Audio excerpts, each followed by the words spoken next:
Thank you, Chair Grijalva. I appreciate that we've included Representative Brownlee's Offshore Pipeline Safety Act on today's markup agenda. It's incredibly timely. As I'm sure we're all aware, there is currently an oil spill off the coast of Southern California. The spill likely began 2 Fridays ago offshore from Huntington Beach in Orange County, although it was not reported by the responsible oil company until the next day. The spill spread rapidly, including further south in Orange County, off the coast of Dana Point and San Clemente in my district. Fireballs that are likely caused by the spill have also been found in my district in North County, San Diego, in cities including Oceanside, Carlsbad, and Del Mar. I've had the privilege of spending a significant amount of time with our leaders who are operating the unified command that's responding to this disaster. Led by the Coast Guard and inclusive of relevant state and local authorities, the unified command has been aggressive and communicative in its response. They've done a good job of organizing cleanup teams and protecting environmentally sensitive areas, such as a number of lagoons in my district, as well as critical infrastructure, including the Carlsbad desalination plant. But make no mistake, this oil spill is a disaster for our environment and our economy. Beaches throughout the county were closed last week, which had a significant impact on businesses and the way of life in our communities. And fisheries throughout the spill area remain closed. We heard directly from small business owners in Dana Point Harbor in my district who suffered economically as the harbor was closed and business came to a standstill.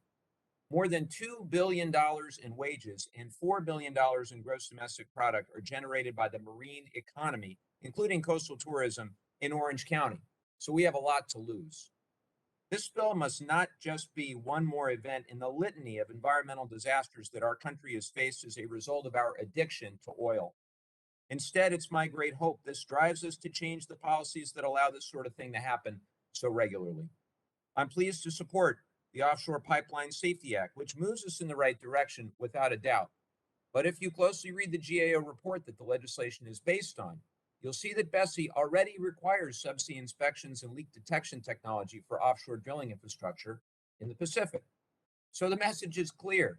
Even with the more stringent procedures we envision, we can still face economic and environmental disaster, which leads to the following conclusion. The only foolproof way to protect our coasts, oceans, and the marine economy in California that relies on them is to end drilling off our Southern California coast once and for all.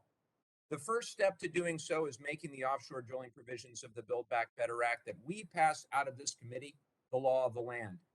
I'm proud that our bill invests in the long-term protection of coastal communities by ending new federal oil and gas leasing in the Pacific and beyond. This policy goes hand in hand with the other provisions in the bill that accelerate our transition away from the fossil fuels that drive more intense hurricanes, longer wildfire seasons, and deeper droughts.